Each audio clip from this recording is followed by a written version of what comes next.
Hello folks, how we doing? It's another episode of Conroy Talks, and today I'm delighted to be joined by Kev from LFC Daytrippers. How we doing, Kev? You good, mate? Really good, yeah, excited. No, Really great. good. Thanks for coming Looking forward to on. this. My pleasure. No, superb, mate. And obviously, we've got two of the massive Liverpool fan channels here today. We've got Kev from Daytrippers and Drifty, the man himself from Kopish. Drift, thanks for coming on, guys. I really appreciate it. How are you doing today, mate? Yeah, I'm good, man. Glad to be here, man. Looking forward to it. Oh, good. And as I say, on this channel, we try to kind of come up with obscure ones, even though the graphics, Mo Salah, which is probably the most popular players in the world right now. But in general, we've got a few questions and a few topics that we're going to discuss with the guys that I think will be quite interesting as well today. But just to start with, guys, obviously the one just happened in the last kind of 20 minutes or half an hour, the kind of news breaking about Newcastle. Kev, I know you had a bit of an update on this. So what was the last news you had on Newcastle? Well, I was scrolling through Twitter, and basically the story is that the obstacles that were in place to Newcastle's buyout have been papered over, removed, overcome, whichever way you want to look at it. And if that takeover goes through, it's £300 million. Saudi Arabia will own Newcastle through an investment company. And as long as the league are okay with that, then we're going to have potentially the richest football club in the world is going to be Newcastle United, with the longest reach and the deepest pockets anywhere in sports. Hey, what are you going to do? you can laugh or cry. I mean, at the end of it, it is what it is. You're going to have a big seven. You're going to have massive games. It's going to take time for Newcastle to build. But with the reach they have and the ambition that the Saudis have to diversify away from to diversify their economy into sports, it's potentially a game changer for the Premier League. You know, it's already, in my opinion, the best product in the world with the deepest league in the world. It's just going to get more intense. Yeah, it's quite. For Newcastle fans, it's probably very mouth-watering, to be honest. Drifty, what's your thoughts on it, mate? And overall, I know you're saying before you're quite happy for Newcastle fans as well, because a long time in Mike Ashley. So what's your thoughts on it? Yeah, I get a little bit sentimental about Newcastle because it's my second team, if you're allowed one. All of my mum's side is from the northeast, so they're all Newcastle fans, apart from my uncle who's a Sunderland fan, who I really feel sorry for when we do the family events and stuff. So I have a real affiliation with Newcastle through just family, childhood. I spent a lot of time in the northeast as a kid, and Newcastle were kind of like as I said, second team. I'm happy for them. I am, and I'm trying to take away the love for the family and be like, yeah, but now Liverpool have got another team that are probably gonna, you know what I mean? And then we've got to worry about all of that and rare. But if I look at any team in the league, if it was gonna happen to them, you got City, who I don't care about, which is kind of why when they win things, I'm all right with it because I don't care about it. They haven't got any fans who rub it in my face and all that kind of rubbish. But with Newcastle, I'll probably be able to be happy for them. Do you get what I mean? So, and I mean, Mike Ashley doing what he's done to them for when you're not from the northeast or you haven't been there or you don't get it. Newcastle are as big as a club can be when it comes to being not a small town club, because Newcastle isn't a small city, but you know what I mean. Like if you go around the world and you ask anybody about Newcastle, they probably won't even know who Newcastle are. But when you're in Newcastle, it's different. Like the fact that their fan base there, if this takeover happens, there'll never be a time like where Man City are like, Guardiola's got to come along and go, come support us, guys. Like, make sure you're there and all that. You know, where we teased Pepper and all that the other day. Ain't none of that with Newcastle. There is going to be none of that with Newcastle. If somebody don't want that seat, there will be another person waiting to jump into that seat. Do you know what I mean? And there's just something endearing about them. So taking my Liverpool hat off, because obviously I don't want anyone else getting in the way of Liverpool winning anything. It couldn't happen to a nicer club, in my opinion. I know I'm a bit biased, but, it'll be a slow burner. They're not going to be able to just run up the league. I mean, I'm sure we'll get onto that. We keep talking about them, but you're only allowed 100 mil over what you make.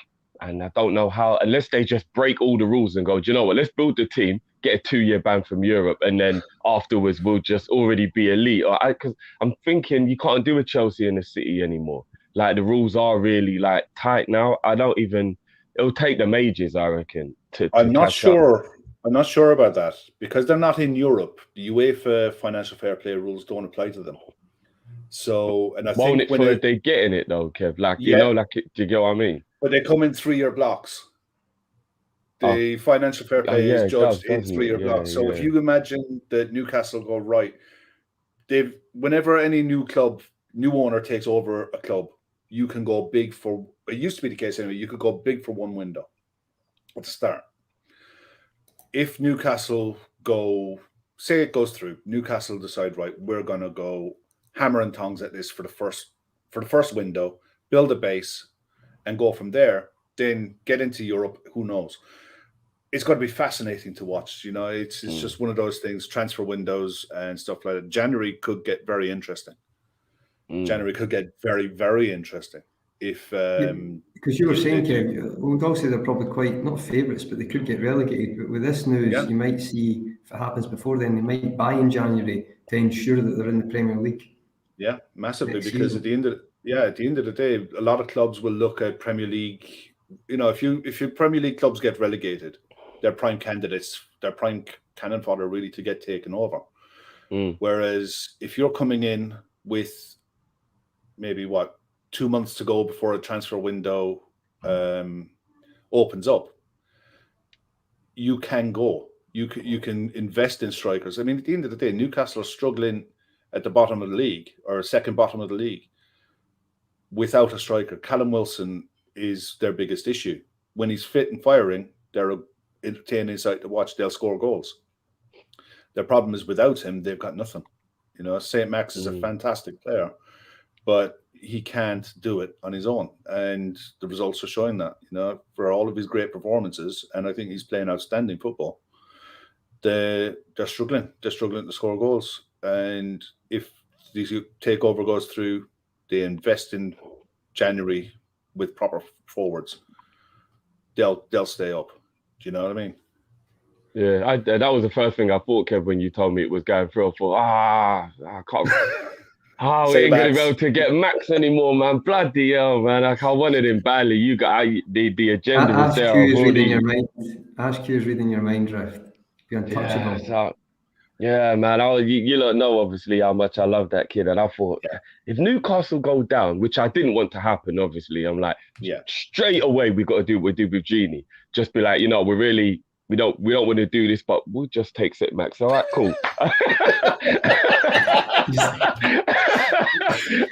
Just like we don't want to do it. We'll just take them. We'll just take them. Yeah, we're just, you know, sorry about this. You know, we're just gonna leave the tip on the table. Yeah, we're just sorry.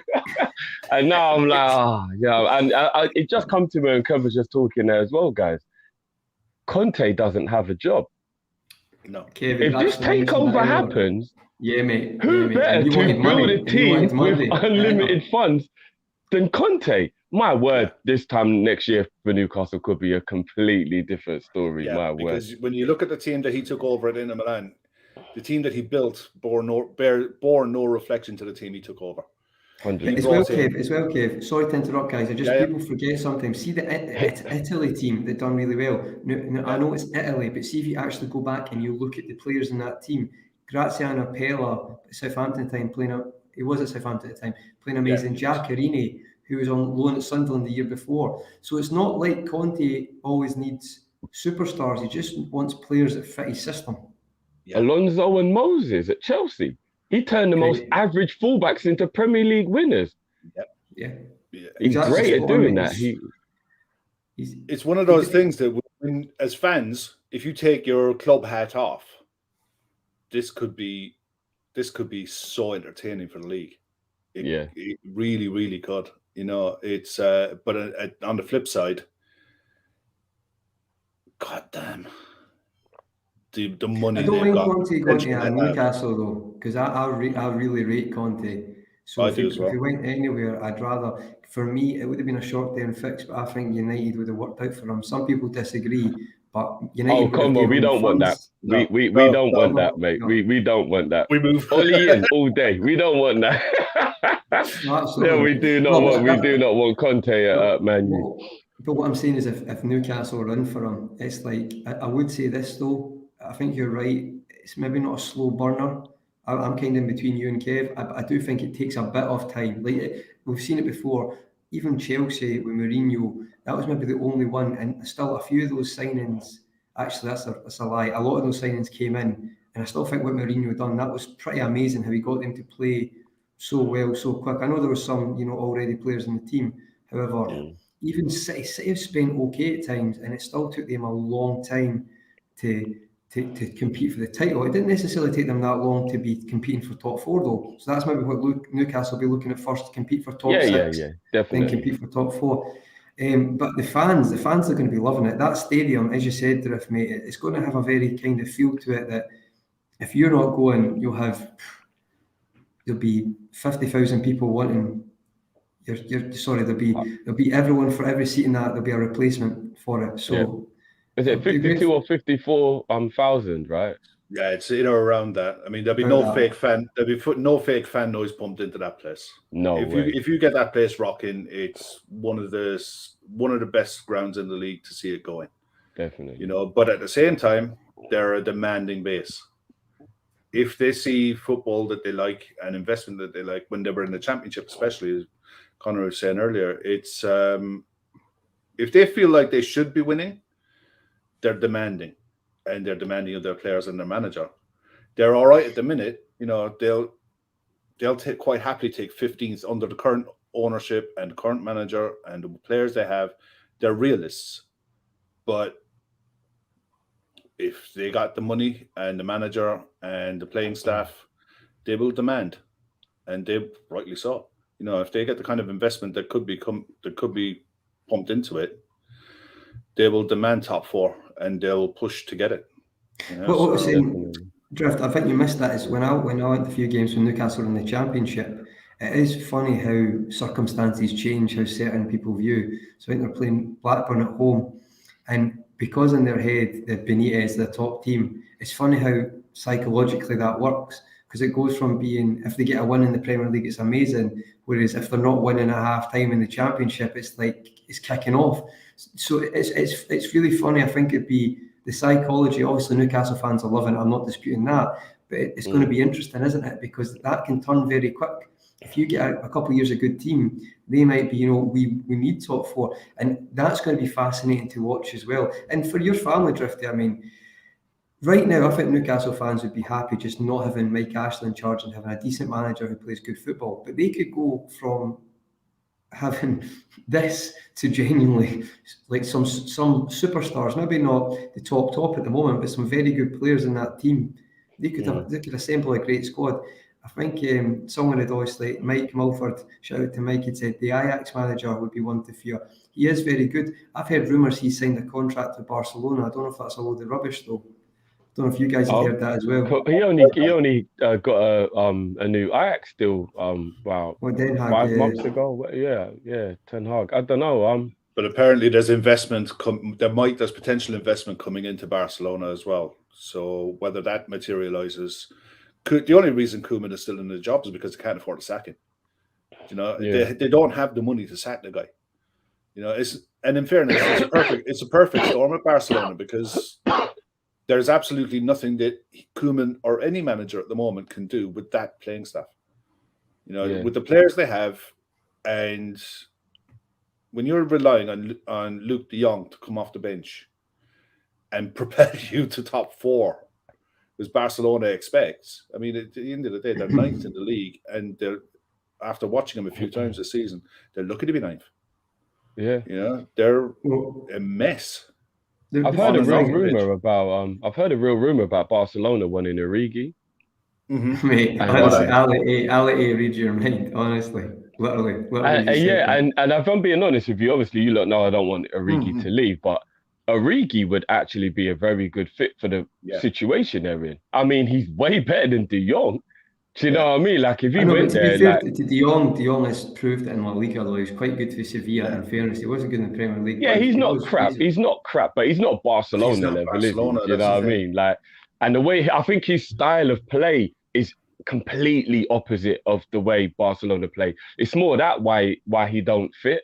Origi, good on the ground, quick, good on the counter attack. Like he's got kind of Barcelona DNA ish. He'd work there. He could be molded. You know, But Yeah. he's not think that the common denominator is you take the best player in the world away, like who creates everything. It's for right to Braithwaite score 20 goals. It's like he got 51 goals and assists last Yeah. year. It's kind of obvious that and he was papering over an awful lot of cracks at that. this club is for a making him long look time. better, by the way. See Of how course it bad is. they are. It's Of course like it is. because I was thinking it was like you talk about De Jong and stuff like that, but say like Braithwaite, for example, last year, he's probably more mobile than De Jong. He's not a great player, but even Messi he just puts it on a plate for so many players. It's just I still can't get my head around. I've heard rumours that if he didn't sign Aguero or Depay, they could have kept Messi. There's obviously the Super League thing as well. There was they maybe Oh would have no, given him Messi back. weren't going to be able to stay, but the wage structure is so bad that they wouldn't have been able to get Messi regardless. I know. But what they're saying is there's rumours that not at the situation they were in, but there's been several rumours. Jersey Boy shout out. He'd said that there was a bit of cat and mouse with Barcelona because they didn't get rid of the Super League deal. So, for example, they maybe had more leniency with the wage bill. Basically, Barcelona just terrible decision making as usual. It's like it's not going to work out for them, and it's just horrendous. Absolute mess. You've got to give massive credit to La Liga because it would have been easy for them to fold and cave into the demands to keep a Leo Messi in their league. But they've done that several times, La Liga. Yeah. They've caved in, and that's the pro. It's not. This is not the first time they've been bailed out. That's maybe the reason. I think enough's enough. They said, and because of the Super League as well. I think the wage cap at Barcelona is 250 million or something like that, and Messi's wages, no matter, irrespective of who they signed or didn't sign, they physically couldn't fit it into the budget that they had to work with. No, they could, mate, because people didn't understand the situation. So, say for example, people say stuff like "play for nothing." He could play for nothing actually, and he still wouldn't be allowed to anyway because the rule is 50%. So he did offer, and he actually, even on top of that, if somehow they did let him play for nothing, it still wouldn't have been under. I think it has to be under 85% or something like that. And it wouldn't have been under that wage bill. It's because see all the other players. They had Griezmann on 800 grand a week. Yeah. They had De Jong on 400 grand a week. They just an absolute Rakitic mess. was on 400 grand. Players who you're thinking, how on earth did you give him that much? Pjanic, De Jong's only a young boy 200. as well. De Jong's a young boy. Why are you giving him that much so young? They signed Pjanic on 200 and something K, 220, 230K. I'd say if Pjanic played 15 games. Yeah, I can't even remember him in a Barca shirt, to be honest. Yeah, vaguely. You know what I mean? It's one of those warning shots across the bow to all clubs that the potential for ruin is real. And to be able to live within your means to a certain extent, yeah, fine. Sometimes and we'll get onto that when we start talking about our gem. But the potential is there. Yeah, you can go maybe once or twice within your squad to invest in a superstar, but the wellness of the club as a whole is more important. Could you imagine if Barcelona failed to qualify for the Champions League next year, what that does to their finances? Ooh, you know what I mean? No one's even considered that one yet. Winning a Copa del Rey last year and finishing third is looking like a success now with that team. Yeah. Genuinely, it is. Depay is quite good to be fair. I really like Depay. We should have looked at him for free, man. Yeah, I think he's got the mentality, Depay. You know, I've just watched him. I think he hopefully he does quite well there. Shout out to the comment there. Oh boy, was just saying, would you think Origi is suited more for West Ham? So Drift, what would you think about that? Yeah. He would be better suited to West Ham than Barcelona. Yeah, be less pressure and more time for him to become the player that I personally believe he is. Plus, he's used to the Premier League, and they like playing with a strong, quick kind of striker, which is what Origi is. I don't think they play like a 4-3-3 West Ham, right? But like Antonio they kind of molded it when they had Lingard to like a 4-2-3-1, didn't they? Like kind of Lingard used to join in. Yeah. If you played that formation and then had Origi with Antonio behind him or vice versa, that could really work. Could be quite potent. Antonio, the thing is with Origi as well, Antonio, obviously, West Ham can play in behind, but they'll put crosses in the box. So there'll be certain games where they're going to play to his strengths more often with West Ham, because I think Moyes is very good at that. He gets the best out of players. So I actually think that would be quite a good move, to be honest. Look, I think the thing with Origi is playing for us. He's never going to get too many chances to play against sides who aren't going to allow space in behind. Yeah. Whereas if you're playing for, and it doesn't have to be West Ham, you're anyone outside of us, Man City, United to a point, Chelsea. Outside of that, everyone else plays normal football. Do you know what I mean? You can get in behind those sides when they're playing against each other. When they're playing against us, it's more 8 out of 10 times low block, mid block, and Origi, you have to kind of be like a back to goal, a link up player to get your goals. Plus the fact that look, you've got to do it when you get a start. If you're not good enough to take your chances when they're giving them to you, he's not good enough to dislodge our current front four. He needs a move.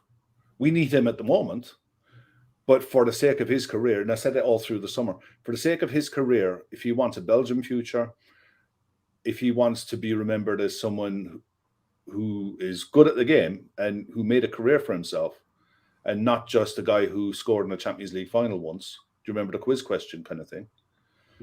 Then he needs a move. And even I agree with that. No, it's not about his. Because Antonio, listen, and to ask Q, good points. Antonio's injury prone, but I would say Antonio's he is injury prone, or he has been, but he's actually been doing. He still seems. I think West Ham will still get he's so effective. 25 games out of him, and then Origi. It's maybe not a bad idea having a backup like that because he will play games. Just Kev Ball just saying Depay definitely regrets not joining someone else. Would be great in our team playing the 9. I agree, Kevin. I think Drifty does as well. Kind of missed a trick, I think, with Depay. Yeah, during the summer, I kept on being like, he's free, guys. Well, if FSG don't want to give us any money, he's free. I mean, now you have to get a signing on fee, but I think the way you got to look at it is with him. Barcelona come knocking, huge club. Look, Barcelona are Barcelona, and they are. Not even that. He goes to Barcelona. He starts week in, week out. Him and De Jong, they start. They're playing week in, week out, and they're going to be idlers. Remember Aguero as well, Kev, though. Yeah, but Aguero is not going to play every week. He didn't play. He hasn't played every week for the last 2 years. Man City have needed to replace Aguero 2 years ago. He's a shadow of the player he was. No, but I was meaning like in a front three, you maybe think Aguero would play ahead of De Jong, but Depay in some way is going to play in that team. He's going to play all the time. Whereas if it comes to a Liverpool, you might play 50% of the games. You might play a 30-game season, and you will do fantastically well. You will receive honours, but you're not going to play week in, week out.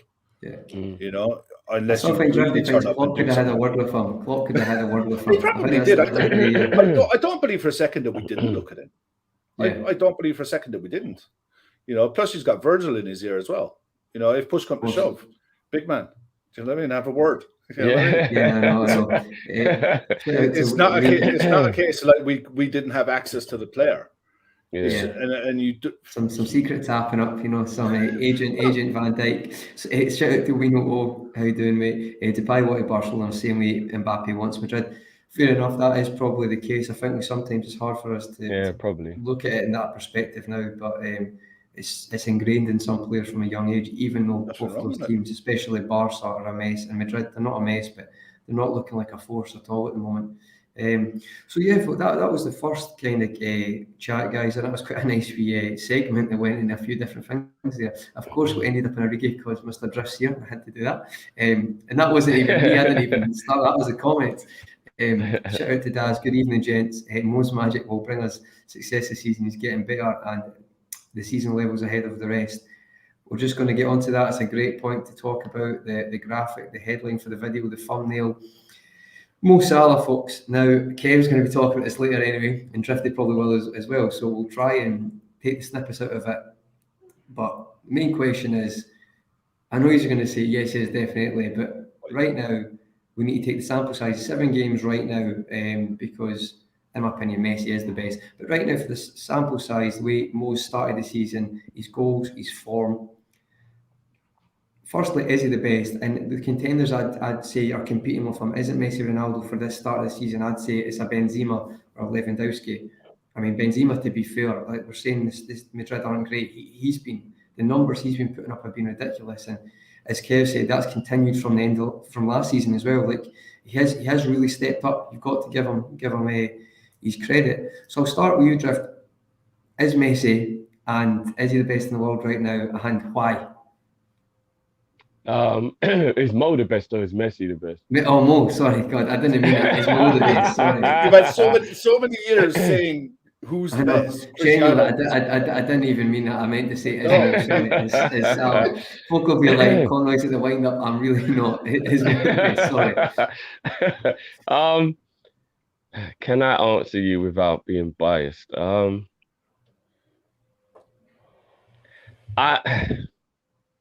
I think Lewandowski, as much as Benzema's been playing well, I think Lewandowski is the one that I and ah with. Lewandowski should have won Ballon d'Or the first year of the lockdown. I cannot believe they were like, well, we just won't do it this year. Oh, how convenient. The year when you knew that it wasn't going to be Cristiano or Messi, then, okay, cool. He was robbed. And then, what did he do? 44 goals and broke the record last year, was it? Broke Gerd Muller's record, in the league. I think it's for goals in one, like 44, like the Premier League is 32. Like, look how much more, like 44 goals in one. Ridiculous. The Bundesliga is 18 teams, not 20. So he did it in fewer games. Yeah, shit, that as well, yeah. He did it in 36 games. Yeah, but it's the standing record. Muller's, how many goals was it? Was it 41 or 42 Muller scored? There's 2 records in world football that go back years. Gerd Muller's calendar year record was the one Messi broke when he was just off the scales. Yeah, 91. That was obscene from January to December. That's crazy when you say that. Just 91. That's mental. That was the other record. 44 goals in a season. For Gerd Muller, that Robert Lewandowski broke. They're obscene. I mean, the thing is, for me, Salah pips him only because of the depth of our league. I don't believe the depth is there in the German league as compared to the Premier League. Plus, it's a different type of football. The German league is a much more open and attacking football, so you're going to get more chances. Even playing for Bayern, a lot of clubs will gamble and will try to play against Bayern. You know, plus Bayern, being Bayern, have the best players. They have the top coaches and everything is geared towards him scoring goals. And I think the partnership he has with Muller, it will stand the test of time as arguably the best partnership in Europe, or up there as the best partnership in Europe for the last 10 years. But what Mo is doing now, his goal and assist average this season is better than his first season. Yeah. If he carries this form on, he will beat his goal and assist record from his first season. The one season, another season. Yeah. Yeah. So do you remember that? Yeah, I do. Yeah, I mean, how did you guys feel? How did you guys feel when we signed him? We went to 34 million. You were, because I remember you saying it on another pod, on your pod, that you'd watched him. You were like, yeah, this guy's going to be, but you couldn't have foreseen this. Oh no, I didn't think he'd be this good. Yeah, I'll be honest. I thought he would have, pretty much because even Mane elevated. Do you remember the first season when Mane did his meniscus? Yeah. that was a great season, but obviously he then got better and better and better. But that first season was a great season. I thought Mo would emulate that. So I thought we'd have 10 to 15 goal a season wide players that would combine, have 20 to 30 goals between the two of them. And then that would kind of catapult us, and help us to become better. I didn't think he'd become just an all-worldly goal scorer, though. I must admit, although I knew he was capable of goals considering he'd done well before, but then the Premier League is more difficult than Italy. And he did shock me, but when I look back on it, I cannot believe how many people didn't want him. I think that's more like, there was somebody about, why do we want Salah? And I'm like, do you ever see player, guys? Do you ever see the tweets back from when he signed, and you go and read the threads? And I'd say it's brave of people to leave their tweets up for, because every year this is the date we sign Mo Salah, and every year you look down the threads and they're like 2 years gone, 3 years gone, and they're like, yeah, it's a big waste of money. He's going to be a big flop. My biggest fear for Mo Salah, for us signing Mo Salah, was Sadio played on the right, and Sadio was phenomenal playing on the right. My biggest fear was Sadio being moved to the left, and us not being able to get the best out of him. Yeah, and it happened. Remember, Kev, for the first 3 months, Sadio was kind of struggling to adapt to being moved over to the other side, and that was my biggest fear. Yeah, I was annoyed at that, actually. I was actually quite annoyed at that, because Sadio Mane had destroyed the league on the right-hand side. He was superb. And it did annoy me, actually, because he scored in his debut at the left side. Not debut, but first time Salah played. Mane scored inside 1-1 equaliser. What a goal it was against... That's one of the... Was it against Watford? Yeah, Watford, Watford, wasn't it? Yeah. 3-3, bottled it. First game of the season, 12:30. It took me that one game. It took me that one game that I was convinced with Salah. And it wasn't because of our performance or the winner or anything. It was the chances he missed. And it was the chances that he got into position to miss. Yeah, I found them quite frustrating. See, the thing is with Salah is a bit like Drifty. I watched him for Fiorentina and Roma, but actually more for Fiorentina, because ITV4, you had the Europa League. And his game's changed a lot, because... I'm not making it basic, but he was a simpler winger. Like, he would just get the ball and run at people, cut in, get the shot, or run and get the cross. It wasn't as much, in the box, get loads of goals, even though he did score. But do you know what I mean? At Fiorentina, I was impressed with his ability to beat people. At Liverpool, it's not always been the story where he's always like, the goal against Man City there, he's beating men. But he has had spells where he's not like beating men every game. It's not like he sometimes at Liverpool he's looked for the touch and go, getting him behind on the last man all the time. So when he joined Liverpool, I actually thought he would have been more that traditional winger. And I don't know if obviously when Klopp's bought him, he's seen the option to get him evolve and make him more ruthless and suit the system. And it's worked out. I do think the first season gave him the confidence. I know that sounds stupid, but what I mean is, scoring that consistently at the start of the season, and then he went from strength to strength, I think it did unleash this type of...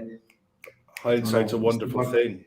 Like, not selfishness, but just like this ability... self-belief, pretty much. Self-belief that he can do. And you might think, well, of course that's the case, Conroy. But what I mean is, if you watched him in previous teams, he still got goals, but he wasn't like hungry for them consistently. And I think that season, the way it went, it just unleashed that for him. And ever since then, even when he's not had impressive games, he always seems to be effective and get goals, which is quite unusual for a winger, because wingers are notorious for being hot and cold. So this season, more than any season, he's playing as a proper winger. He doesn't. He arrives into the box last, or he arrives into the box late, but he is holding his position wide right more often than not, and being that outlet, whereas the left-hand winger and the striker tend to be more central. It was evident, especially in the early part of the season when Harvey was playing. That triangle between Harvey, Trent, and Mo were really close. If you look at the pitch maps and the heat maps, they were really close together, whereas the left centre mid, left winger, left back triangle on the other side were more spread out. So it's by design this season how we're playing. And the fact that he's still doing what he's doing and throwing in the numbers, he doesn't take free kicks. He's not going to score headers from corners. He's insane. He's not going to score free kicks either, though. That's the one thing. Most of the free kicks. But he's putting those numbers up without... Yeah, he's putting up these numbers without set piece goals. Really, we don't get that many penalties, so his goals are coming from open play. Do you know what I mean? We're going to look back at this time. I don't like the debate about penalties though. Look, if people take penalties so hot, do you know what I mean? It shouldn't be used against them if they score penalties. No, I've never went at Fernandes for scoring. You need to score penalties at the end of the day. Yeah. So there's a lot of pressure. I can actually tell you from just playing flipping Sunday league or semi-professional football, you step up for a penalty and everybody's watching it. It is a lot of pressure, I must admit. It really is. Yeah, especially with Mo Salah's technique, like it works, but oh my god, it's terrifying sometimes. Yeah.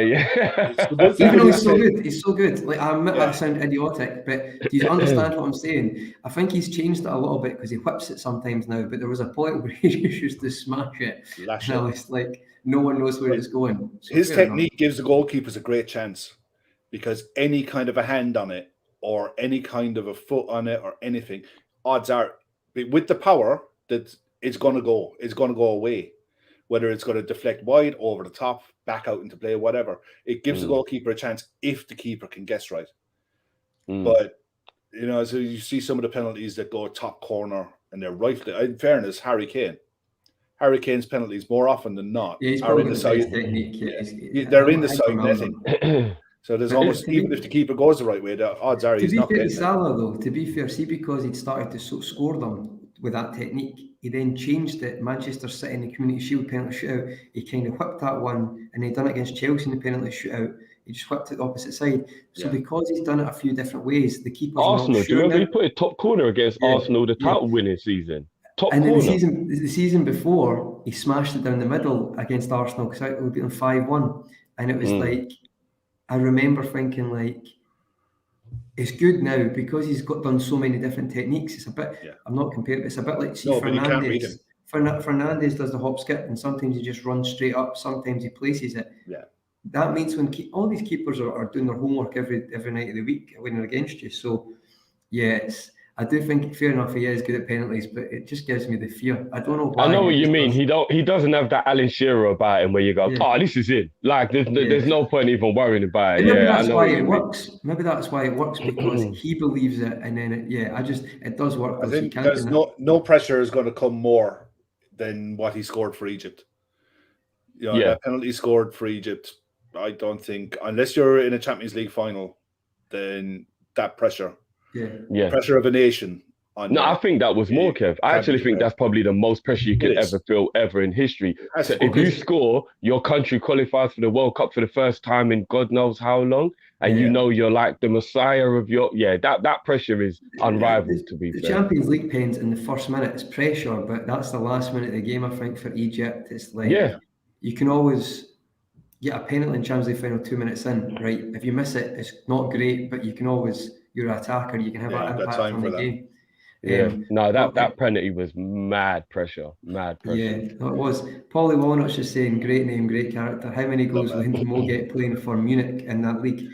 It's an interesting one because if you look at, I'm not saying the same, but Gnabry, I do like Gnabry, and you could tell that the winners do get quite a lot of goals as well. Yeah, they do get quite a lot of goals. So they do. When I was saying earlier about hindsight, do you remember what Klopp did with Aubameyang when Aubameyang first signed for Dortmund?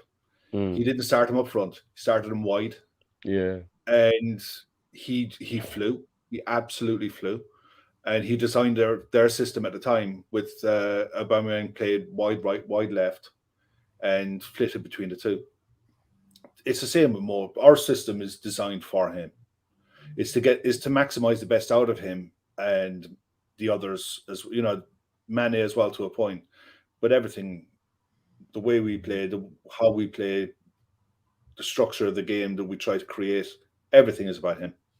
And he gets in the box as well, Kev. I think that's the thing about some wingers. It's like just the system works great. It's a credit to the coaching team and the player himself, but both our wingers, they get goals because they're in the right positions. Don't always have to be having great games, but they're effective, and that's what we're superb at. No Klopp out said Mo is the best player in the world right now. No debating this. I think we all agree on that. Just a shout out to Lewandowski and Benzema. I don't have a problem with anyone saying it's Lewandowski though. I don't. The man's been sensational for about his 2 or 3 consistency years. level for like the actual as a goal scorer is special, and it goes against him, Drifty, as well. They won the Champions League; he was superb, and then he has the same season league-wise, but because he didn't win the Champions League, it's just like I know that's how it works now, but it's just as you said, unfortunate with the COVID year. Demo, I completely agree with this, mate. I hate Mo on all set pieces except pens, 100%. Don't put Mo on corners. His corners are horrible. Yeah, it's something that we miss badly. Is not so much corners, but free kicks. I thought Henderson's free kicks, the ones he's taken recently, at least he's worked the keeper. The ball's going at pace from his free kick. And he's working. He's working a keeper. You know, he strikes a clean goal. Drifty knows how I feel about this. I've said it 100 times. Virgil van Dijk is literally the only person on that team, apart from Trent, who scored 3 or 4 free kicks in their career. Remember him doing it for Celtic. Celtic scored amazing. But they're bombs. He scores bombs. I don't get why we don't give him a shot. Maybe he don't want it. Only thing I can think of, he don't want it.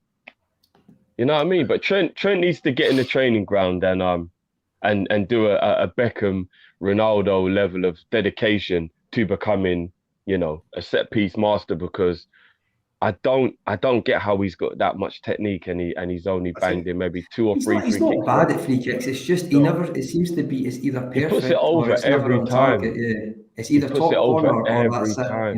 It's nothing else. It's never like working. He's got to be better at that for how good he is. He's got to be better than that for how good he is. You almost want him to take the power off just to make the keeper work, win a corner.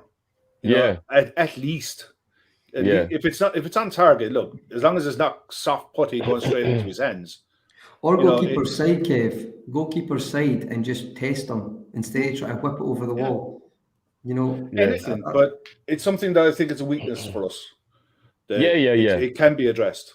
Since Coutinho left, because we had Suarez, we had Gerrard, we had Coutinho, and we always knew we had a chance. Even Risa before that. Now we're like, is there any point winning a free kick? Do you know what I mean? We're like, well, what's the point kind of thing? We got Trent. Beckham never put a lot of power in a free kick. He put it where he wanted it. And then if the keeper got across, fair play to the keeper. Yeah. Do you know what I mean? Like, as Kev said, it weren't like a P-roller, but he would make sure that accuracy was more important than how much power he put in the shot. Trent just tries to put power every time and blazes it over. Calm down a bit, bro. Hit the target. The thing is, Beckham would sometimes go the keeper's side. Like the one against Greece is the keeper's side. Like he whips it with the spaces. Beckham would make the keeper think as well. Like he's out wide right, he'd whip it to the left. It's a bit like taking a penalty for Beckham because he was that good at picking a spot. Yeah. But he wouldn't like. It wasn't like every free kick he would go in. He would test keepers as well. And if you actually watch, I'm not going to bore people with this. No. When you watch Beckham, he would put the valve of the ball in a specific way. Because I spoke to someone who actually, his fingers like you get more power on it, and accuracy. Well, see how it goes up and down, and he could do it quite close, where some people can never get up and down when they're near the D at the edge of the box. So that's why if you watch him, he always placed the valve a bit, so Beckham is a genius at free kicks, a genius. The hardest bit of the ball is where the valve is, so you can get like more control over what the ball does if you hit that part. Unbelievable. I would say though, to be fair, Juninho's the goat at free kicks, and I'd probably say Messi's second behind for like the accuracy for Messi. He's got like 57 free kicks. He's now got more free kicks than Ronaldo, which is unbelievable. It's not actually. I don't think Ronaldo's a very good free kick taker. No, but he scored a lot though early. Yeah, that worked with the type of not the type of ball, but the kind of knuckle ball he brought. He never brought it in. Juninho done that for a long time, but we'll get into that. But I think, do you remember Messi's free kick against us in the first leg?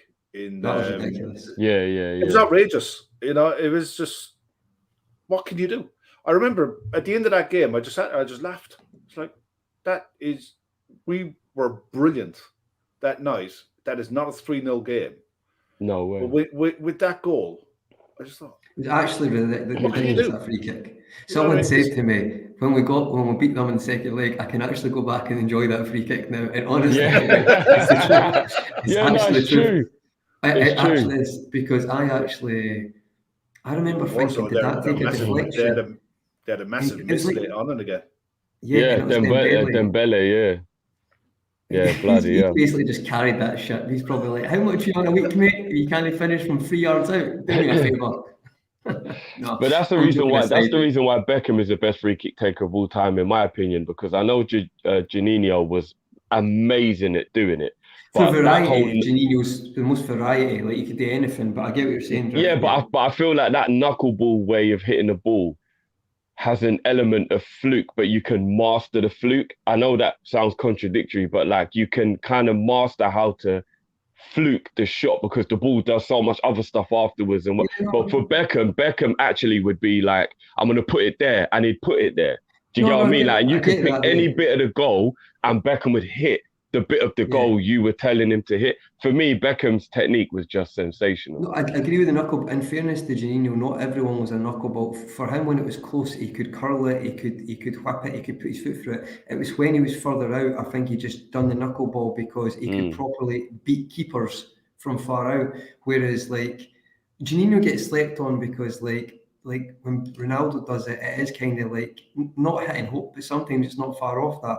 Whereas I do think Janino had control and variety, but you can maybe say that Beckham had the one technique mastered. So I do get what you're saying, mate. They're both. I think Beckham was unbelievable with free kicks. The way Beckham used to kick a ball with his standing foot almost folded under itself to generate that extra curl, that extra power. I haven't seen anyone try and do this since. Trent is close. The way Trent strikes a ball. Ward-Prowse, I'd probably say Ward-Prowse is pretty good. I'd say for me, he's very good as well. Yeah, he's very good. Just to get it up and down. But someone actually said there, we should sign Ward-Prowse when Southampton get relegated. Which is a bit harsh. He'll go somewhere. I wouldn't be surprised to see him at Villa. Villa were looking at Villa, West Ham, Everton. He'll end up at a team like that. Nothing wrong with that. He'll have a good career there. He scored 2 free kicks against Villa last season, actually, in one game. That was mental. But one free kick just to shout on Janino against Bayern Munich against Oliver Kahn at the Allianz Arena. That was one of the best free kicks I've ever seen. Like, to go there and just do Kahn like he was nowhere near it. I was like, wow. But Janino, he was a special talent. He was. But the thing is, I like that because to me, he's not a superstar. But that's what he's known for. And I sometimes prefer when it's that, because it's like so easy when you talk about the superstars or the ones who get all the plaudits and stuff about being great at all that. I think he's amazing. But you know what, Beckham, I was watching a documentary on Beckham's free kicks, and see if you just YouTube like the ones he scores. It's unbelievable. It's like, you know what he's going to do. You just can't do anything about it. Yeah. And then when someone done that, he just whip it another corner. It's unbelievable. But I think we can all agree Salah is the best in the world right now, and I don't know how many times you've been watching that goal, but see, the one thing that's annoyed me, a lot. But you know, the one thing that's annoyed me, guys, right? That's 3 times he scored lots of great goals and similar goals, but that's 3 times he scored a great goal at that end and withdrew the game when we've been winning. Yeah, really annoying, isn't it? Everton, the derby, Tottenham last minute, and City. Yeah, and it's just. And is it 2-2 in every game as well? 1-1 Everton. It was 2-2. Was it 1-1 Everton? Okay, yeah. It was for me. That annoyed me. Yeah, for me that goal, because of who the fullback is. I'd be honest. I think if you're picking a top 3 fullback in the league, Cancelo is in it both sides. He is equally as good, right back, left back. I think he's a phenomenal player, and the fact that Salah did it to him when he was playing left back, coming in on his strong foot, his right-footed Cancelo, to go on what most perceive Mo Salah's weakness is, his standing foot, his right foot. You know, that's all it's good for. To do what he did, the way he did it, in the context of the game, because we were as bad as a performance that first half was, for him to turn around in the second half and do that, and credit to Curtis Jones for having the courage to run with the ball, to lay him in, because it would have been easy for him to look for a simple pass. You know, people, because he had a dodgy first half, people leave Curtis out of this because I think the whole team had a yeah, dodgy but it would have first been half, easy. It would have been really easy for Curtis to just get the ball, give it, and just do that in the second half and be fine and be safe through the game. He didn't. He took the ball, ran with it, and made something happen. Opened up a space, and Mo did the rest. I think it was a phenomenal goal in the context of the game. Yeah, the fact that Curtis Jones got assist from playing that pass. It's a good pass, but it's a bit mental, isn't it? But it's more from the run than the pass. It was more about the run for me. The fact that he took it across. No, it was good, Kev. I'm just space, thinking, he passed that. He's probably thinking, right, we'll get it in the box, and he's like, I've just got assist. Yeah. I don't know if you lot have seen my reaction, but I actually remember how I felt, and I felt like I didn't know how to feel. I was watching you guys at the time. Oh, like I lost all control. I was ahead of you. I was Drifty. Drifty was my reaction, right? The other guys are a bit like that, and Drifty just like screaming. That was me, just screaming. I was ahead of you guys by about a minute, and when I'm watching a game, I'll have you guys on my phone, and I'll have the commentary off. So I'll watch your reactions, but I'm watching the game. So I saw the goal, and I was like roaring and shouting. My voice was bad for a couple of days and everything. And I thought, right, I just watch the lads now. I know it's coming. And I'm like, seeing Matt and Drift and Callum, they're like, come on, Mo. And then it was just like, you know, the Gary Neville. Oh! It was that on steroids. It was the best reaction. I was jumping on the sofa because you watch football and you do expect things sometimes. Like stuff happens though, and you're like, so see if Mo Salah has got the ball on the edge of the box, or let's say Manny a couple of years ago, and he shoots and he curls it into the corner. You're like, yes, amazing, but you've seen it and you know it can happen. You didn't expect that to happen. So I just couldn't stop screaming. I couldn't analyse it. I couldn't articulate it. I was Drifty. That was me. Yeah. Callum and Matt were too like their brain was working too well. I was just like, I felt gutted for you that you had the chat on. I felt gutted for you that you guys had the chat on, and if you were in any way catching the chat as you were watching the game, you knew something was coming, and you knew it was special. I don't watch the chat during the game because I know people put the score in the chat. It just doesn't work. I don't. And I said to Cal as well. I said like maybe look at the chat in intervals so you don't have that thing where you spoil it. Do you know what I mean? Because the people know you're not deliberately ignoring them. Do you know what I mean? But you cannot. You know, like if I'd have known that that went in, I know I wouldn't have felt the way I did because I would have known it was coming. But bloody hell, man. Paulie smack on there. By the way, in all seriousness, people are making a joke about that, but I think that makes the goal better. See when it's like Laporte and Diaz, and listen, we all joke, Diaz is a top defender. He is a top defender. Do that to them. He ain't Van Dijk, but he's good. No, he's not Van Dijk. But what I'm saying is, it doesn't have to be because he's not. He's still good, you know. And for Salah to do that to them. People are saying this like a laugh. I actually think it makes it better because it's got to be quality to beat them. It's got to be. And it was the ping off the post. It was the ping of the ball off the post. It couldn't go anywhere else. And see Ederson, he's so close to it. That's how good the finish is. Like, it's not bad goalkeeping. He's covered all the angles. It's look in Ederson's eyes as he watches it go past him. When you see it again, he's like, I'm going to be on another. I'm going to be trending again. Because in that game, if you watch the actual goals, I watched the goals again, and it was for the goalkeepers for each one.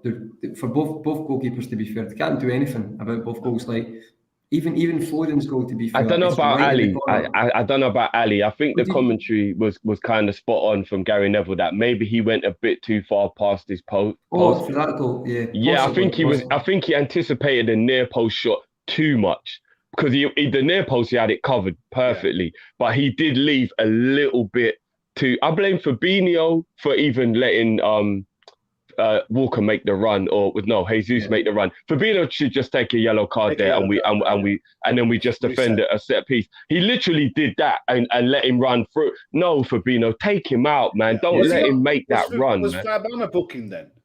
I don't think he was at that point. No, he wasn't at that point. Just take a yellow for that, and then we regroup, man. Like he just let him run past him. He was drunk again. Fabinho has definitely been on a bender before the Brentford game and before the City game, because I've never seen him so leggy and uninterested in a football match ever. Like, we're talking about Fabinho. Like, I don't know, man. It was weird. I don't know. Some of the chat saying he might have been on a yellow then. I know he was booked, but I don't know if it was I don't think he was on a yellow for that. I don't think he was. And if he wasn't on a, and if he wasn't, then Henderson definitely wasn't. Yeah, and I don't think Robertson was either. Any of them could have tripped him over. All three of those could have tripped him over. I think for me, the game was decided by a split second. I said it in one of the comments. I think it was on the Trippers. A split second decided the game on both goals.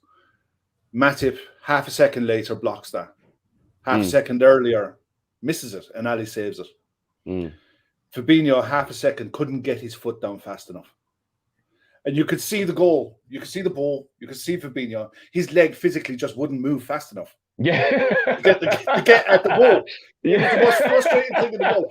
The guy is 6'2" with big long levers, and he physically just couldn't get that thing down fast enough. And yeah. All credit to Rodri. Wonderful defending. Wonderful defending. If you're doing that on FIFA, you're just there like, go! Yeah, he's got to go first time there though, Fabinho, innit? I think if that. I think if it had dropped to a striker, he would have though. Yeah, if that was Jota or Mo or Mane, I think they would have hit that first time. They wouldn't even have took a touch. Do you know what I mean? The way Fabinho's body weight was and his body shape, he had to stop the ball to get the control. And when he brought the ball back in, he was bringing it into the crowded area. It gave your man a chance to come in and look. All credit to him. He made a fantastic tackle. And there's no arguments about the results. The results were legitimate, fair. Can't argue with it. For how bad City were in the first, or for how bad we were in the first half, it was still 0-0. You know, Alisson didn't have that much to do. You know, for all of the chances and all of the possession the City had around our box, the last ditch defending was okay. It shouldn't have been in the position in the first place. But at the same time, you sometimes in football, there's only 2 or 3 sides in world football who could do that to us or anyone else. And sometimes when they're on it and you're just not on it, take your hands up and say, right, get to 0-0. Just keep it 0-0. Stay in the game. I mean, how many sides do it to us when we're at home, dominating the game and they're staying in it? Yeah. Sometimes it's roles reversed, and it's a skill. It's a mindset to stay in a game as long as you can and get something. And we take the point, you know? Yeah. I don't think a point was a bad result at all in terms of the nature of the way the game went. You're just a little disappointed when you go up twice and you don't hold on. And it's becoming a tiny little bit of a worry, like the Milan game, the Brentford game. I know we've done a bit of rotation and stuff, but you just think we used to be amazing at holding the lead. If there was one thing we kind of knew Liverpool would do if they got 1 or 2 goals up, would be see the game out. And a little bit of that is going away from us. And we've got a better defence now than we had then. I mean, I know Van Dijk isn't as good as he was then because of the injury, but I'm just a little bit worried about I don't feel comfortable when we have a lead, and I always kind of felt comfortable before. So I don't know what that is, but I hope that changes in the near future. I think in time we might look back at that Brentford result because of the way Brentford are playing, and I think that could be seen at the end of the season as a good point. Might not feel like it at the time, but I think the way they're playing and the fact that I got to say, when you're playing promoted sides, when you first come up, when they first come up, I hate playing them in the first week or two. I hate playing them early because we're Liverpool. We're one of the biggest clubs in the world. We're their wet dream to play. Brand new stadium. Everything is, they're on a free hit. Everything for us is a banana skin. I hate playing those sides. And Brentford, 3-5-2 is a fantastic system if you can play it right. And they adapt as well, Kev. They adapt. They're not just one system. They adapt all over the park. But I think Brentford and Man City you look at the way they play, they're very good at what they do in different ways. And sometimes you just got to take your hand up and say, look, we didn't lose. You know, there are years gone by, and it's not that long ago where we played Bournemouth and lost. Threw away leads. You know, I don't ever feel like we're in a position now where we're not going to win games. it's very rare that I look at a side now and thinking, yeah, we're going to struggle to get back in this. You know, I can't see. It's not that I can't see us losing. It's going to have to be either we're really going to have to be off it, or someone is going to have to be exceptional to beat us. Yeah, I think Kev Paul stays well strong against a back three as well. That has happened in the past. I mean, look at Chelsea as well sitting in. Yeah, but Chelsea are a different animal because they had no intention of winning that game. You know, if they got anything on a counter, it was a bonus, but they had no ambition to win that game. Yeah, I was just thinking first half they played. I thought they were reasonably okay, but I get his point. I get what Kev's saying, Kevin Ball, but that definitely the Brentford one. I think Brentford beat West Ham in the last minute. Visa scored again, so. A lot of folk have been saying Brentford will cause a lot of team problems. A lot of Man United fans have been saying that as well. So I do think if you're doing fantasy football, I'd be looking at a couple of Brentford defenders because I think they'll do clean sheets. And I think Wemo is a good player. I've got their keeper. Yeah. Roja, he's very good, very impressive. I'll tell you that Brentford result will look good if they can take a point off of Chelsea, City, and United. Exactly. Then we'll really look and go, okay, cool. Because we made Arsenal feel better about their loss because they looked and went, well, they took a point off Liverpool. Maybe our loss ain't that bad. And then we'll feel the same. If Chelsea go there and get a draw, we'll be like, okay, cool. Yeah, that was all right. Do you know what I mean? Yeah, I think the thing is as well, it's you talk about the City game, talk about a few comments that said Man City and a striker.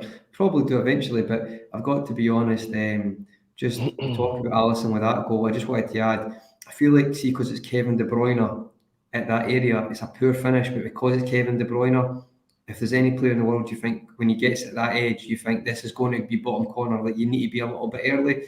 I do get what you're saying, Drift. He probably was a bit early, but I do think because it's De Bruyne, it definitely sticks in your head a bit, if you know what I'm saying. I think maybe that's why he's gambled. But on Foden's goal, I have to have a shout out, honestly. To English people, I don't know why this kid is special. Like, what a player Phil Foden is. That finish was ridiculous. Foden's good. He wasn't good enough in the game to get joint man of the match. That was a bit of English bias, I think. There, Mo was head and shoulders the best player in that game. But I think second half, I was considering the run for the first goal and the run for the second goal, both runs. I would agree with that. But I think in fairness, Sky literally, I don't know if the conversation was meant to be private when they were on commentary. We can try and interview both at the same time. Wouldn't that make great TV? It's a bit awkward, that. Did that go out live? That literally came out live on the commentary. And they made a boo-boo. But for like the perspective of English, like England team and that Foden, I was impressed with him on the game, to be honest. I don't think he's as good as Salah, but I'm impressed. For the age of the kid, I think he's very intelligent. I think he's been missed. I think if Pep was brave enough to put Grealish as an 8, and maybe he will, but Gundogan, when Gundogan's back fit, I think play Grealish as an 8 and Foden as a wide option. They've got too many options. They do, and I think the argument about City and a striker, I think it's a false one, because for the majority of the season they're going to dominate sides. So that 4-6 with rotating players all over the show will be good enough to clock up points left, right, and centre. They'll clock up goals left, right, and centre. I want to thank Tottenham one last time for saving the world by holding on to Harry Kane. Because if you put Harry Kane in that Man City team, nobody's stopping him doing anything, in my opinion. I think, do you know what? The scary thing is with that, they play different with a centre forward. Maybe they wouldn't be as dominant with a Kane. Yeah, I get that. It's different. I think Haaland will be their aim now. No, I think Haaland's to Madrid. Sorry.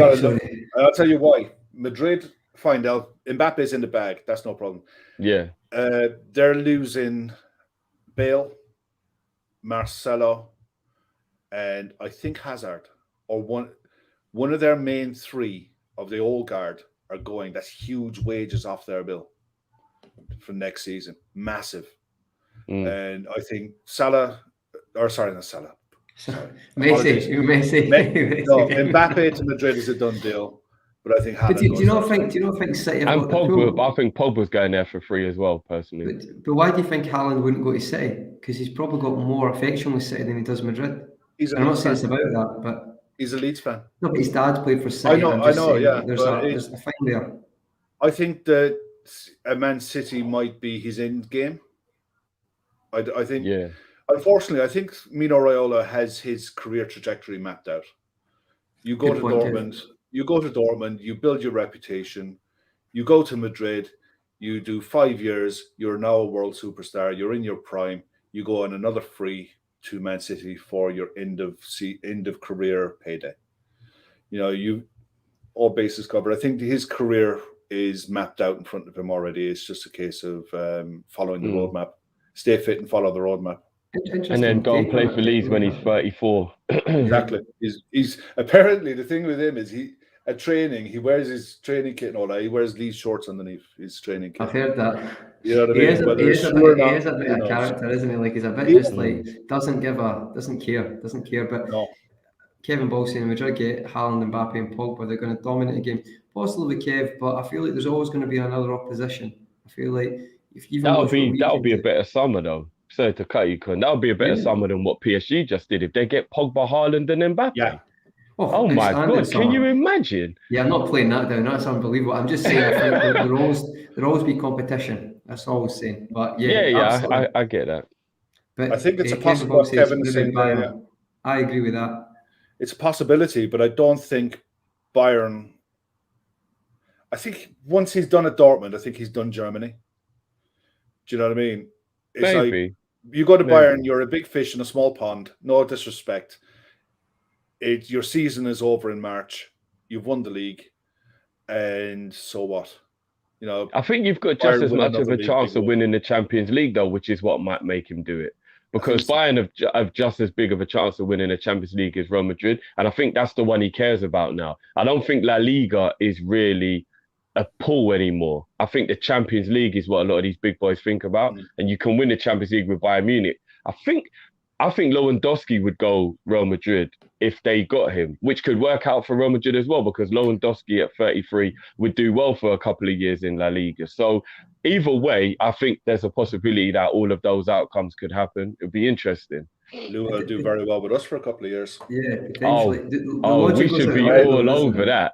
I'm not joking. I wanted Benzema before Benzema signed his new contract at Madrid. I thought, you know what, he's coming free. Go and get him. He is world class. He is elite. Robert Lewandowski is world class. You put him in the side, and you get 2 years out of him. But in that 2 years, Kay Gordon is now 19, ready to come through. Do you know what I mean? There's method to the madness that you're not bringing him in for 2 years. You're bringing him in for 2 years for stability for the club to maintain a title push and pushing into Europe and what have you. But you're also not creating roadblocks for young players that you want to bring through. Yeah. So it's one signing like him wouldn't be out of the way. I don't see why not. Yeah, no, I agree. Benzema or Lewandowski, we should actually be legitimately looking to bring one of those two, because Benzema will leave Real Madrid if Haaland or Lewandowski go there, and vice versa with Lewandowski if Haaland went there. Either one will play the false nine role in the Klopp system beautifully. And for 2-3 years, for the last bit of Klopp's reign, he'd have a world-class false nine, and we move Bobby back into midfield, and everything's good. Yeah, I think absolutely, guys. I think that's one to keep an eye on. Just the last. Thanks again for coming on, guys, and it's been a great video. But I don't want to go on too much. But the last topic, we kind of touch on this one. I'll maybe do a bigger video on it later. I'd mentioned to you before you came on. It's a bit of a sideway, a bit of a left field topic. But what it is, guys, I just wanted to talk about specifically with Drift and Kev, the way the teams of support.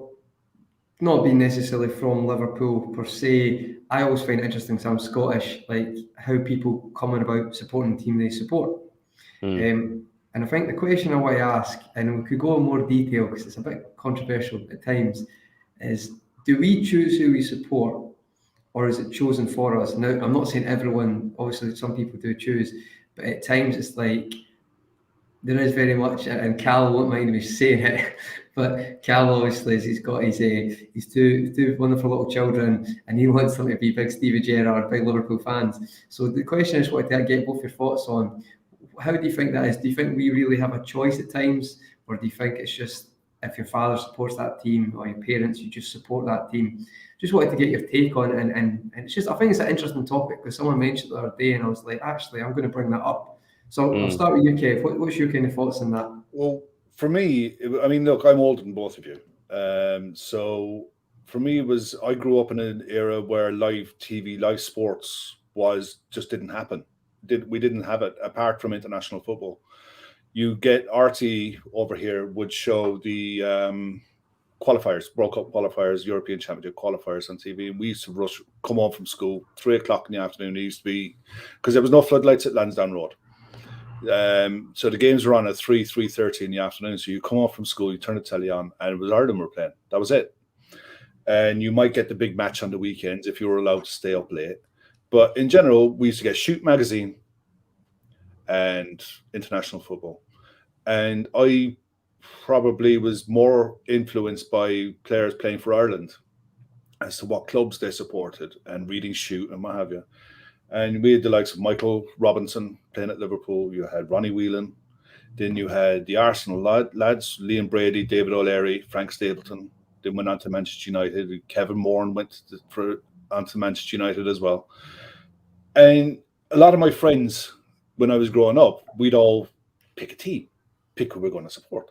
Because we weren't influenced by the old First Division, because we didn't really watch games that were on the old First Division. We didn't watch. The only game that we saw in Europe was the European Cup final. So if an English club were involved in it, we'd watch it and want them to win. Wouldn't matter who the English club was at the time. So it came around to me with Liverpool I was fascinated by Michael Robinson. Played on the left side of midfield. He was silky smooth. And he would whip balls playing for Ireland into Frank Stapleton, and I just found him a phenomenal player. So I started seeing him in Shoot and Ronnie Whelan in Shoot.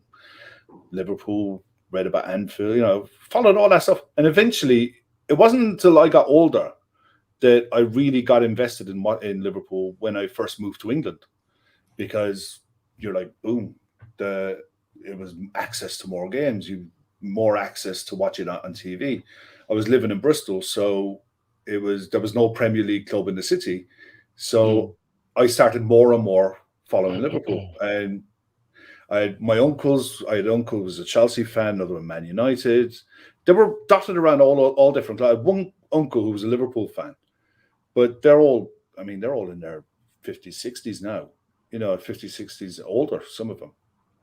And so I wasn't reared on stories of Kenny Dalglish, of Ian St. John, all that stuff. It didn't hit me. It was more the international players that played for Liverpool got me hooked in the club, and it was from that I learned more about Liverpool than anything else. It's weird in Ireland because the biggest clubs in this country to follow over here, Liverpool, Manchester United by an absolute street. Then it's Arsenal, and probably Leeds United would be the third or fourth biggest supported club in Ireland for the Premier League, mainly because of players who played. Jack Charlton. Was one of the pundits over here. I can't remember his name. His name's gone, but he was a brilliant pundit, but he was a great player for Leeds, and his name has escaped me. I can't remember it. Now it's gone.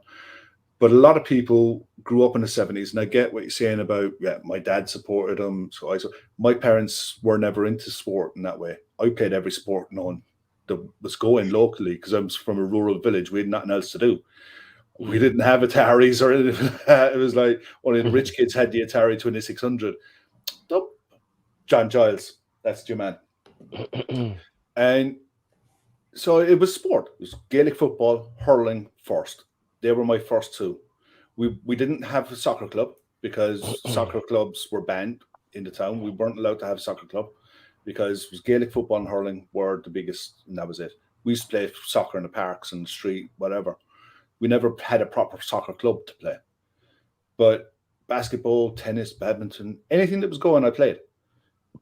But when it came to soccer in Liverpool, it was international football that influenced me more and more. And when I moved to England, the advent of Sky on the Premier, when that came on, when then football became what it is today, where unfortunately now I think you're at a situation where it's saturation. I think there's too much live football, and there's too much. There's way too much. I mean, this week has been the first week that I've sat down. I was saying it to Conroy before we came on. I sat down and watched a couple of films last night and the night before because there was no match on, and it was nice. Sit in front of the fire. You know what I mean? Nothing to watch, no stress, no bother, and just sat down and watched. Oh, I think we're in a situation now where kids are growing up. And look, I play a lot of video games. I play FIFA like most players. Most people grew up with it. But people are going to end up in a case where they're following players rather than clubs. I think you're going to have happening now. Yeah, I can see it more and more where you're going to have Kylian Mbappe fans. You're going to have Leo Messi fans. You're going to have Erling Haaland fans. And fans will move like they do in the States with your NBA players, where you've got franchise players who move from club to club to club. I think this is, unfortunately, is the way it's going. It's going to be more and more difficult for clubs to maintain a fan base, not attendances, but a global fan base.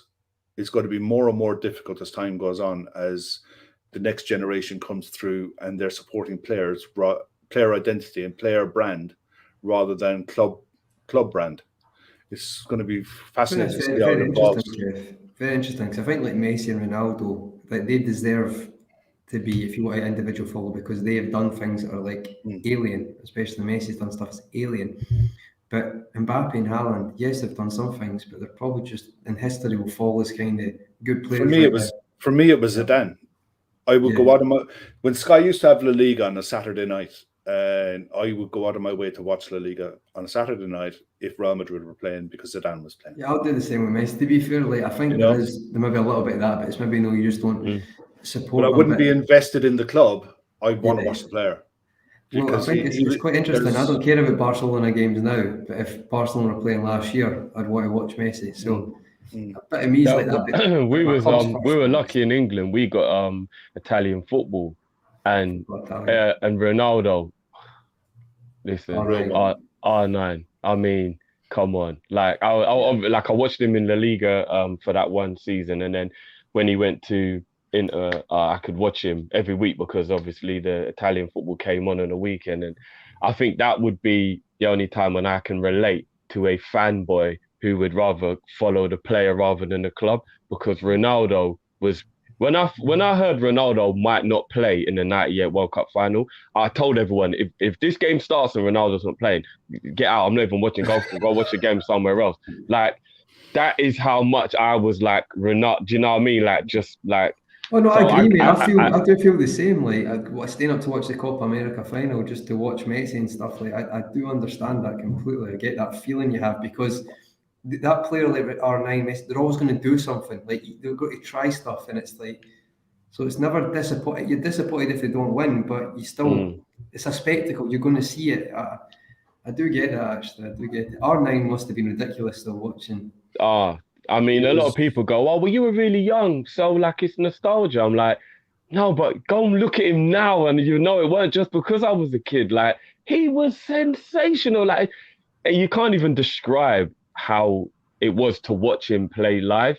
Like, it was something else. He was so quick. He was so quick. You watched it.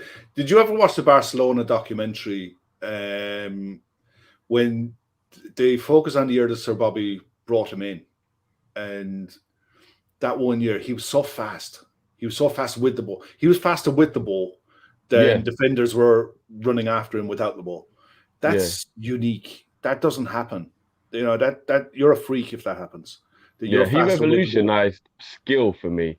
Before him, I think you either did a skill and then you ran, or you ran and you stopped and you did a skill. And he was the one who went, no, I'm going to do them both at the same time. Yeah. I'm going to run as fast as I can, and I'm going to do a skill. And unfortunately, his own knees couldn't even keep up with how good he was.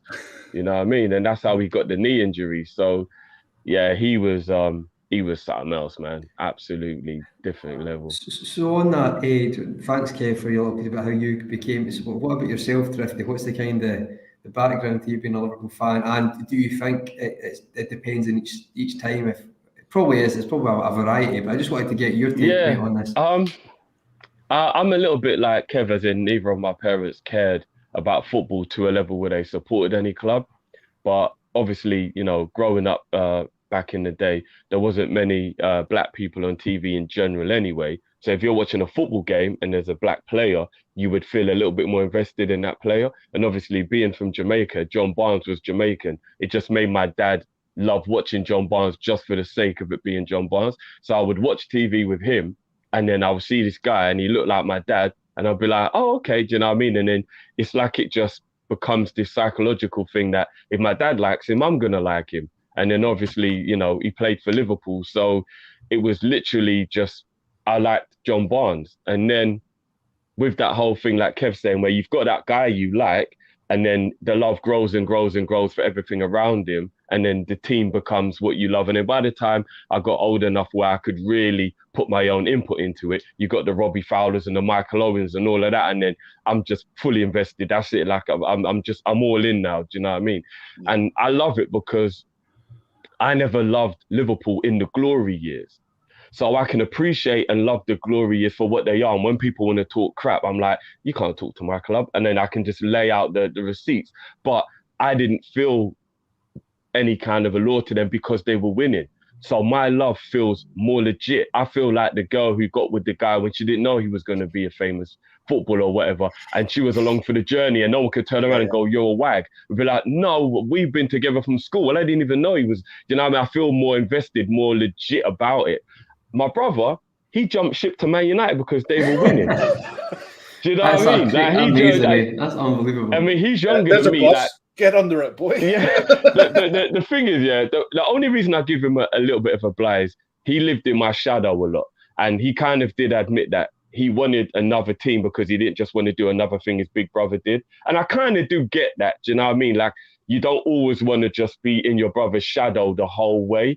And I feel like he felt like supporting another team helped him to have a little bit of individuality. Otherwise, everything would have just been me. My mum and dad will put us in the same clothes. We'd get the same haircut. I was a big brother, so I got to do everything. Do you know what I mean? Even if we got a PlayStation or a Nintendo or a Mega Drive for Christmas, it would go in my room. And he would have to ask if he could come in my room to play, even though it was a joint present. So I know he was like in my shadow. So I guess he felt like, I want a little thing that ain't got nothing to do with you. But conveniently, Man United were the best team in it. So, okay, you went and supported Man United, did you? I've got pictures of my brother in the Liverpool kit when he was 5 years old. I'm going to hold that against him forever. Who's this then? Who's this? Do you know what I mean? So, but in fairness, if he stuck with him through thick and thin since, fair play, because it's not all plain sailing when you decide to invest. Don't we know, mate? Don't we know? Yeah, but it's just, we're lucky. We've always had years that were dotted with European runs, you know, with memorable nights, with memories, and it's not so much the trophies for me. I look at the Barcelona. I mean, like FA Cup final, Gerrard and stuff like that. Yeah. But I look at the Barcelona 4-3 comeback, and it's like, that means more. Oh no, I agree, mate. I agree, mate. But I just mean there was events, there was stuff that happened in between, stuff we could get excited about. Memories is a really good way to clarify it. If you're a fan at, say, West Ham, for example, just top big club, London is huge. You know what I mean? London is massive, and you've got options. But if you're invested in West Ham and West Ham's your club, you're suffering every year in the hope that you might win silverware at some point. You know, and to be a fan of a club like that, or any club really that isn't really supposed to win, or isn't within an argument of winning, I think hats off to some of the fans, especially even fans say like Crystal Palace. You look at the atmosphere that's created in Crystal Palace. Yeah. Whether you're football, you know, whatever club fan you're with, you look at Crystal Palace fans. They turn up every week, and they create that kind of atmosphere. That must be mental. But They're Yeah, from most of them, I'd imagine, are local. You know, yeah. I can't imagine Yeah, they no, get it too many definitely low-ins is. down there. Like, so Yeah, I've spoken to a pal. He's like older. It seems to be that way. Just the atmosphere they create because it's about that community Yeah, there. yeah, yeah. It's But it's very dangerous to be around there I when they're think, leaving as well. They're very aggressive, the Crystal Palace but I think fans. your original question, I think it could be either or. I either think or. if you're from whatever area you're from, you'll odds are be drawn to that club. I know when I lived in Bristol, my missus, she used to go to watch Bristol City home at Ashton Gate, and she used to, when she was a teenager, she would travel away. She would go with her brother, and they would go on the boat. They, 7 o'clock down at Ashton Gate in the morning, get on the coach and go wherever. There's only a couple of games that she wasn't allowed to go to. Apparently, Millwall and West Ham. Don't know why. I understand why. But to this day, if Bristol City are on the telly, she will pull up a chair and she will watch them. Doesn't care. Yeah. Doesn't matter. They're in the championship, and she's like, the dream is one day they will do something and get Premier League. Well, they done okay with Lee Johnson, didn't they? They did all right with Lee. Yeah, they did okay with Lee Johnson and his dad as well. Yeah, done okay. The two Johnsons. His son took over for a while, and it's Nigel Pearson's there at the minute. So I mean, it doesn't take that much to be back in the big time. But just on that, Kev, just because I know you want to finish at 5:30, and I appreciate it. I don't want to hold you up, guys, but to just kind of summarise that as well, it's really interesting that you talk about Michael Robinson for Kev to get him into it, John Barnes. I know you said in the past, Drifty as well, and I was really happy we've discussed this as us three tonight because for me it's very similar to kind of both of those stories. Just to be quick because I know what to finish up, but for me it's genuinely as simple as I had a wee TV in my room and it's like Channel 5 Thursdays, Liverpool, and the like Champions League qualifiers. So the season before they won the Champions League, they were in the qualifiers, like owning that as well. It was. So it was either the UEFA Cup and then the Champions League games on Channel 5. That's how I started to watch Liverpool. And I loved Gerrard, like when he was just became captain, just that kind of roughly that time. Loved Gerrard. And then this is why people say, oh, was it when they won the Champions League? This was before that. It was 03-04. Just loved Gerrard in that season, just watching them. I think it was Owen's last goal is Newcastle away with the new strip, and it's like Gerrard plays the ball over. Oh, what a last day goal. season. My days. And I just remember thinking, just love this team. And then that 03-04, that was my first strip that season. It was the Carlsberg one. And then you know what it's like when you're a kid as well, you get proper like obsessed. So you go through like, how you get the review DVDs of the season, watch every goal. I got the treble winning season.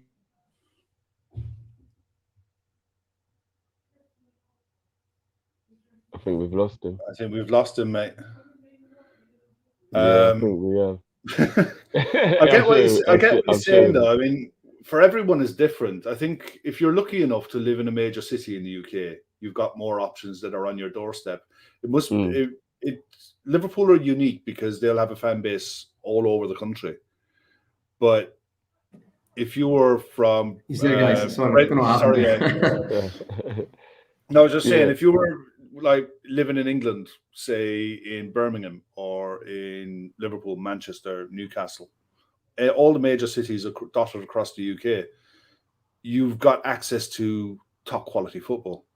Whereas if you're from Ireland or from parts of Scotland, let's be fair, Wales as well, you're looking for influences from outside. So that influence is either going to come from relatives taking you to games or watching on the telly, or you'll find your own way, whether it be for the next generation through video games and through following players. And eventually the hook will sink in with, the story of Liverpool is amazing in itself. So that will hook an awful lot of people. What's weird? Even though we've all got a story of why we support the team and the story makes perfect sense, I still feel like there's an element of fate. And I still feel like it was meant to happen. Just the same way I look at you now, Conroy, and I'm like, you could tell me your name was any other name now when you was pretending your name was Conroy, but to me, you're a Conroy. Like that. Do you get what I mean? Like Kev is a Kev. Yeah. Kev, if Kev turned around now and went, oh no, but my real name's John. This Kev, I'll be like, nah, you're a Kev. That's You look Chris. like a Kev. That's Chris. Do you get what I mean? Like for me, I feel like that is because it was meant to be.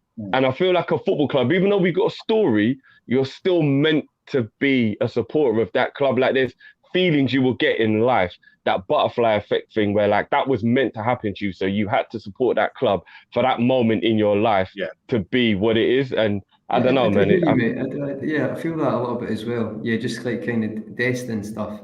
Yeah, no, it's a really nice thing to say. Listen, guys, I really enjoyed that conversation. I know it's not usually loads about football, but I thought that was just a nice wee segment. That's pretty cool actually, because it makes you think about why. Yeah, we always think about the what and the now and everything like that, but we often tend to forget that when we were kids, what got us there in the first place. Yeah, it's a proper 3 in the morning conversation. You have to sit back and remember, Christ, yeah, I remember back then. Especially as the grey starts to fill in. I don't even know if I'm grey anymore, but did you get a chance to I don't know what's going on. Just shave it off and I'm good to go. But listen, guys, I know just to keep you for an hour and a half. So listen, is there anything else you want to add, or he's quite happy to end it there? But I've had a great time, man. It was a great conversation, man. Big up everyone. This is one of the first times I've ever just thought I don't even want to know what the comments are saying. I'm just going to enjoy the conversation. So big up everyone in the comments. Make sure you like, you know what I mean, and subscribe. I don't even know if the people are buzzing, happy. I don't know what's going on. No, it's been good. Big up everyone, man. The comments have been great. Always good. Always like mid conversations happening as well between the comments, which is quite funny because I'm trying to pick out the comments. But I tell you what, it was a really good chat, guys, and thanks so much for coming on. As you know, Kev, you can get him. That's his Twitter there, but also he's on Daytrippers as well. Kev, anywhere else that can get you, Kev?